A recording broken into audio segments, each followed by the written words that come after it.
Banerjee Delhi police पर गंभीर आरोप लगा रही है। ममता बनर्जी ने दिल्ली पुलिस का एक लेटर शेयर किया है जिसमें कुछ लाइंस को उन्होंने जानबूझकर के हाईलाइट किया है। ममता बनर्जी का आरोप है कि दिल्ली पुलिस ने बांग्ला भाषा को बांग्लादेशी भाषा लिखा। ममता बनर्जी ने बांग्ला भाषियों से केंद्र सरकार के खिलाफ कड़े विरोध का आह्वान किया है।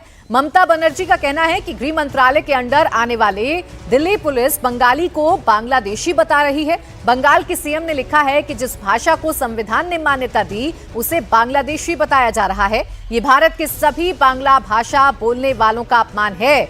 इसके खिलाफ सभी मोदी सरकार के खिलाफ प्रोटेस्ट करें। ममता बनर्जी ने मोदी सरकार को बांग्ला विरोधी बताया है। ममता बनर्जी ने दिल्ली पुलिस को बकायदा एक लेटर को आधार बनाकर सेंट्रल होम मिनिस्ट्री और मोदी सरकार पर अटैक किया। इस मामले पर बीजेपी का जवाब भी सामने आया। बीजेपी का कहना है कि दिल्ली पुलिस ने घुसपैठियों की पहचान के लिए बांग्लादेशी लैंग्वेज शब्द का इस्तेमाल किया है, जो कि बिल्कुल सही नहीं है। अब देखिए पूरा विवाद क्या है, आइए आपको डिटेल में समझाते हैं। दरअसल दिल्ली पुलिस ने नई दिल्ली में पश्चिम बंगाल के राजकीय गेस्ट हाउस बंग भवन को एक लेटर लिखा था जिसमें बांग्लादेश से अवैध तौर पर आए 8 संदिग्धों के बारे में लिखा गया था।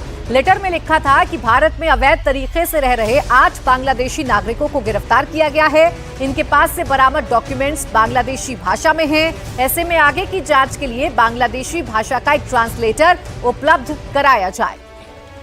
इस मामले को लेकर ही ममता बनर्जी ने गृह मंत्रालय और दिल्ली पुलिस पर सवाल उठाए हैं। हालांकि बीजेपी की तरफ से ये कहा गया बांग्लादेशी भाषा को तो बांग्लादेशी भाषा ही कहा जाएगा और तभी ट्रांसलेटर की मांग की गई है। ममता बनर्जी से लेकर टीएमसी सांसद अभिषेक बनर्जी भाषा विवाद पर केंद्र सरकार को घेर रहे हैं। बीजेपी की तरफ से रिएक्शन भी आया है। बीजेपी नेता अमित मालवीय ने एक्स पर पोस्ट में लिखा कि दिल्ली पुलिस के लेटर में कहीं भी बांग्ला को बांग्लादेशी भाषा नहीं बताया गया, केवल घुसपैठिए की पहचान के लिए बांग्लादेशी भाषा का इस्तेमाल किया गया है।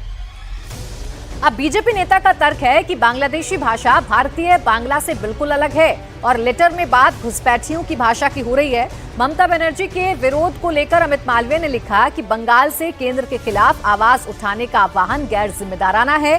भाषा पर लोगों को भड़काने के लिए ममता को जिम्मेदार ठहराना चाहिए।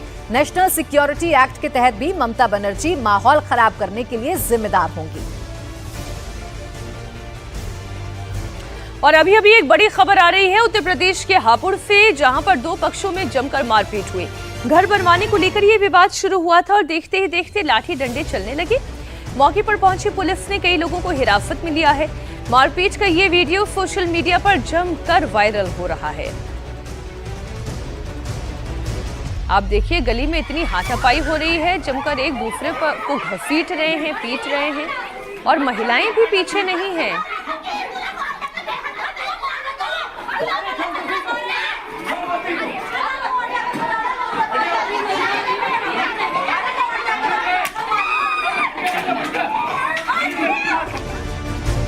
और इस वक्त की बड़ी खबर आपको बता दें, राहुल के बयान पर सुप्रीम कोर्ट ने कड़ी टिप्पणी दी है। भारतीय सेना पर दिए गए बयान पर यह टिप्पणी दी गई है। ये बड़ी खबर आपको बता दें, राहुल के बयान पर यह सुप्रीम कोर्ट की टिप्पणी, भारतीय सेना पर दिए गए बयान को लेकर टिप्पणी की गई है। सच्चे भारतीय तो सेना पर गलत बयानबाजी ना करें, ये सुप्रीम कोर्ट की तरफ से कहा गया है। तो पहली बार नहीं जब राहुल गांधी के किसी बयान को लेकर विवाद बढ़ा हो, और अब एक बार फिर से कोर्ट के जरिए राहुल गांधी को नसीहत दी गई है और कड़ी टिप्पणी की गई है। ये कहा गया है कि सच्चे भारतीय तो सेना पर गलत बयानबाजी ना करें।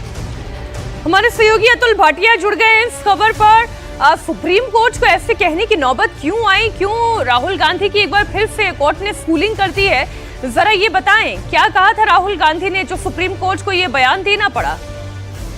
देखिए मीनाक्षी, भारत जोड़ो यात्रा के दौरान का ये मामला है और जब जो राहुल गांधी हैं उन्होंने जो है वो भारतीय सेना के ऊपर कमेंट किया था, जिसको लेकर पहले इलाहाबाद हाईकोर्ट ने उनकी फटकार लगाई थी, लोअर कोर्ट ने फटकार लगाई थी, इलाहाबाद हाईकोर्ट से उनको कोई राहत नहीं मिली थी। और ये अब इसी मामले के अंदर राहुल गांधी सुप्रीम कोर्ट गए थे, जहां पर सुप्रीम कोर्ट ने आज राहुल गांधी को इस पूरे मामले के अंदर कड़ी फटकार लगाई। उन्होंने कहा कि किसी भी सच्चे भारतीय, कोई भी सच्चा भारतीय हो, वो सेना के ऊपर टिप्पणी नहीं कर सकता। इससे पहले जो वीर सावरकर के ऊपर जो टिप्पणी की थी राहुल गांधी ने भारत जोड़ो यात्रा के दौरान ही, उसके ऊपर भी सुप्रीम कोर्ट तल्ख टिप्पणी टिप्पणी कर चुका है कि वीर सावरकर जो है वो भारतीय नायक है, उनके खिलाफ कोई भी इस तरह के कमेंट राहुल गांधी नहीं कर सकते। कोर्ट ने पहले भी ये कहा था कि अगर दोबारा राहुल गांधी ऐसा करते हैं तो कोर्ट खुद उनके ऊपर स्वतः संज्ञान यानी कि सुओ मोटो लेगा। तो अब जिस तरीके से जो सैनिक को लेकर अपमानजनक शब्द राहुल गांधी ने कहे थे भारत जोड़ो यात्रा के दौरान, वो मामला भी सुप्रीम कोर्ट में था। कुछ राहुल गांधी जो है वो सुप्रीम कोर्ट गए थे क्योंकि इलाहाबाद हाई कोर्ट से भी उनको कोई राहत नहीं मिली थी। और अब सुप्रीम कोर्ट की ये टिप्पणी कि एक सच्चा जो देशभक्त है वो सेना के खिलाफ तरीके की टिप्पणी नहीं कर सकता, ये राहुल गांधी के लिए बड़ा झटका है। और अब देखना होगा कि आखिर राहुल गांधी को किस तरीके की कोई राहत जो है वो सुप्रीम कोर्ट से मिलती है या नहीं मिलती है। मीनाक्षी बिल्कुल बड़ी खबर एक बार फिर से आपको बता दें, राहुल गांधी ने भारत जोड़ो यात्रा के दौरान सेना पर एक टिप्पणी की थी और इस टिप्पणी को लेकर हमारे सहयोगी बता रहे हैं हाईकोर्ट से उन्हें फटकार लगी थी। फिर ये मामला राहुल गांधी सुप्रीम कोर्ट लेकर गए क्योंकि वो अपनी बात पर अड़े हुए हैं। उन्हें ये लग रहा है कि जो बात उन्होंने कही वो एकदम ठीक है, सही है, लेकिन सुप्रीम कोर्ट से भी उनकी स्कूलिंग हो गई। सुप्रीम कोर्ट ने कहा कि सच्चे भारतीय हैं तो सेना पर गलत बयानबाजी ना करें। राहुल गांधी संसद में बोले ये बात। अब देखिए आपको कैसे पता चीन की बात को लेकर जो बात कही जा रही है कि जिस तरीके की एक के बाद एक टिप्पणी आ रही है उसके बाद फिर सुप्रीम कोर्ट को ये बयान देना पड़ा है।